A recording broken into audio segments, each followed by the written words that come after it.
Bonjour, voici la suite de ce tutoriel sur la réalisation d'un fuselage de planeur. Alors pour mémoire, on va le découper ensuite avec la CNC Filchot MC4X de CNC Fab, kit complet qui donnera ensuite la possibilité de découper des couples comme ici, des tronçons du fuselage et ensuite évidemment on fera également les ailes. Donc ça c'est avec la machine de découpe par fil chaud MC4X. On est donc sur SketchUp. Le voilà notre fuselage et on va maintenant créer la paroi intérieure puisque on va faire un fuselage creux. Donc pour l'instant on va faire un peu de rangement. Alors édition, révéler tout. Et on va mettre des choses dans des groupes. Par exemple ces deux plans là, on va créer un groupe avec. Voilà, créer un groupe. Et on va ensuite le masquer. Maintenant, on a aussi le côté ici. On va faire Shift au clavier, sélectionner l'autre et on va les grouper. Créer un groupe et on va masquer ce groupe.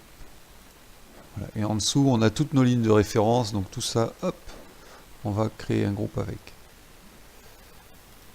Et un groupe. Voilà. Et notre ligne de référence, c'est elles qui vont nous servir à faire l'intérieur. Donc ce que je vais faire, c'est que je vais tout simplement les dupliquer. Donc je vais faire Move, Contrôle. Je clique n'importe où. Je duplique suivant l'axe rouge. Et mon groupe initial, je le masque. Donc comme ça, je vais travailler là-dessus sans casser mon groupe initial. Donc je vais éclater pour que ce soit plus facile à gérer. Ici, on a l'arrière. Alors ce qu'on va faire, on va commencer par l'arrière ici. On veut un fuselage. On a un segment ici. Si on regarde l'info, il fait 9 mm de long. Ce qu'on va faire, c'est qu'on va faire ligne. On part d'ici. On reste dessus. Et on va se garder un petit passage, on va dire de 6 mm d'épaisseur, à peu près 5-6 mm, donc on va faire 3. Voilà. Du coup, on a un tout petit segment ici, vous voyez, et je vais supprimer le segment qui reste là, qui lui fait 6. Je le supprime, voilà. Donc ça va être l'intérieur. Devant, ensuite, alors là, ce qu'on va faire, ça, on n'en a pas besoin, on l'enlève. Et maintenant, on va se servir d'un outil, on va regarder en vue du dessus. Et pour l'avant, on va prendre ça, Shift au clavier, ça. Et on va utiliser cet outil décalage. Donc je clique dessus. Et il va automatiquement se décaler dans le même plan. Et je vais décaler, je vais faire une paroi de 10 mm d'épaisseur. Donc je tape 10 au clavier. Et je vais avoir une paroi de 10 mm d'épaisseur. Alors je vais même faire CTRL Z, je vais faire 11 parce que comme il y aura un petit peu de ponçage, je vais faire 11. Allez hop, 11, voilà. À l'arrière, il faut relier mon petit segment. Donc CTRL, je prends l'outil avec la lettre T, l'outil mètre, pour avoir la parallèle.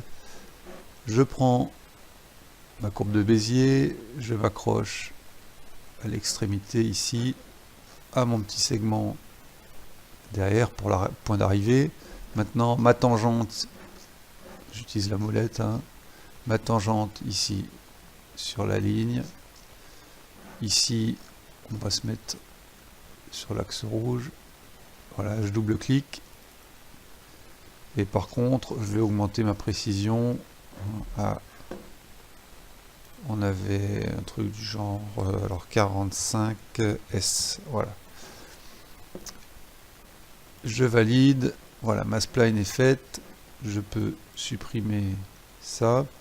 Ici par contre, le décalage, je suis plus dans le plan, donc ce que je vais faire, c'est je fais Move, la lettre M, je prends l'extrémité et je me décale suivant l'axe rouge. Voilà. Voilà, donc j'ai ma peau intérieure en quelque sorte, enfin ma courbe de peau intérieure. Ici, du coup, carrément cette courbe là, je peux la supprimer. Et à l'avant, je peux enlever ça. Voilà. Donc ça, ensuite, on va faire la courbe supérieure. Je fais là un décalage de 11 mm directement. Alors il a créé la face parce que tout est fermé. Donc ça c'est pas très grave.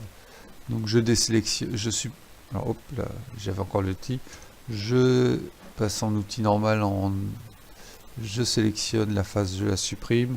Je fais l'outil Move, je prends l'extrémité, je flèche droite pour être sur l'axe rouge et je cherche l'intersection avec la face avant. Derrière, je regarde ce qui s'est passé. Alors en fait, on a dépassé un peu, donc l'intersection a été créée automatiquement. Donc hop, il suffit que je prenne le petit bout qui est en trop et je l'enlève. Voilà. Et maintenant, je peux enlever ma courbe de début. Hop, hop, hop. Même chose sur la courbe du bas, je la sélectionne. Je la décale de 11 mm. Je peux la supprimer. Je fais Move. Ici, je verrouille l'axe rouge. Le petit segment a été créé. Je l'enlève. Derrière, pareil. Move. L'axe rouge. Verrouiller. Voilà. Et j'enlève ça. Impec. Voilà. Je fais une sauvegarde. Fichier. Enregistrer. Fichier. Enregistrer une copie sous. On est à la version 6. Et maintenant j'utilise l'outil Curviloft. Première courbe, deuxième courbe, troisième courbe. Ça vous l'avez vu dans le tutoriel précédent. Je valide mes courbes. Je vérifie que les petits segments devant derrière n'ont pas été pris. C'est bon, il est intelligent. Il les a pas pris, il y avait trop d'angles. Je valide. Je crée mon enveloppe. Et comme tout à l'heure, je fais mes courbes elliptiques et j'augmente ma résolution à 30. Alors il faut savoir, si vous avez un ordinateur qui est pas très puissant, vous pouvez baisser votre résolution, vous restez à 15 ou à 10. Hein, c'est pas... De toute façon, il y aura du ponçage à la fin, donc même si vous n'êtes pas parfaitement... si vous avez des petites facettes, c'est pas du tout grave. Et puis ça vous permet d'aller beaucoup plus vite. Donc je valide et je laisse l'ordinateur tourner. On a vu qu'il y a un petit défaut d'affichage. Et je fais un zoom all, d'ailleurs ça, on va le descendre sur la, voilà, ici, parce qu'on s'en sert quand même souvent. Et voilà, voilà mon intérieur de fuselage. Donc, si je peux sortir maintenant, ça je peux le valider. Je vais enlever, je vais faire apparaître les facettes, hop, voilà. Je lisse pas les normales. Je fais Move Control.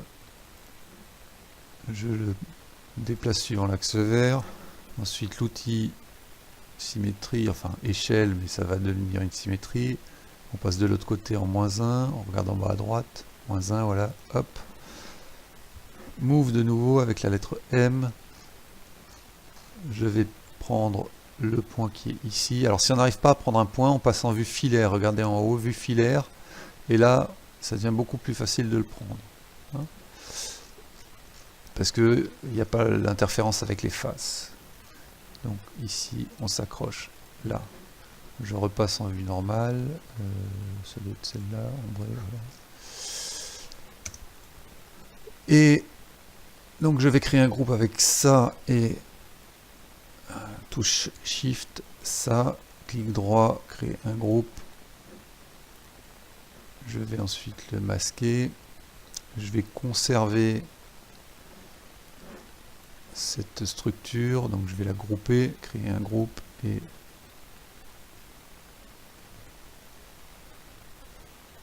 la masquer.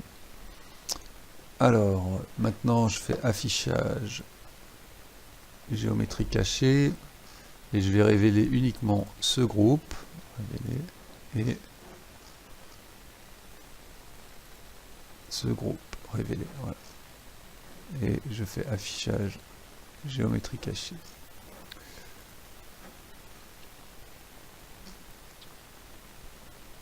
Ensuite, je vais faire un move.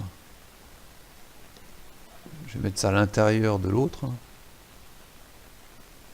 Extrémité dans le groupe. Je suis sur le... Je me déplace suivant l'axe rouge, donc flèche vers la droite. Et je vais venir me mettre dans le plan ici de la face avant. Voilà. Donc si je veux voir ce que ça donne, je mets la vue transparence, et alors ce qui serait pas mal là pour le coup, c'est c'est d'enlever ça. On va quand même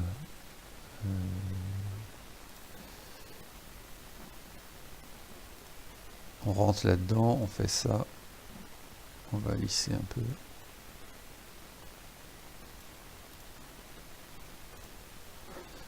Voilà. Et là, pareil. On rentre dans un groupe en double-cliquant. Hein.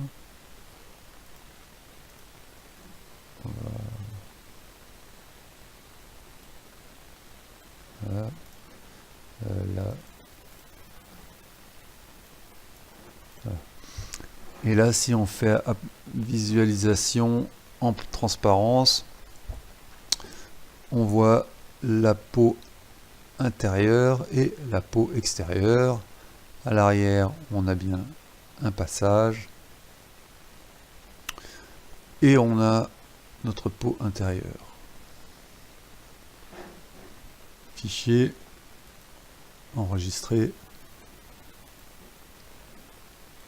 Et j'enregistre une copie toujours pour avoir une version intermédiaire.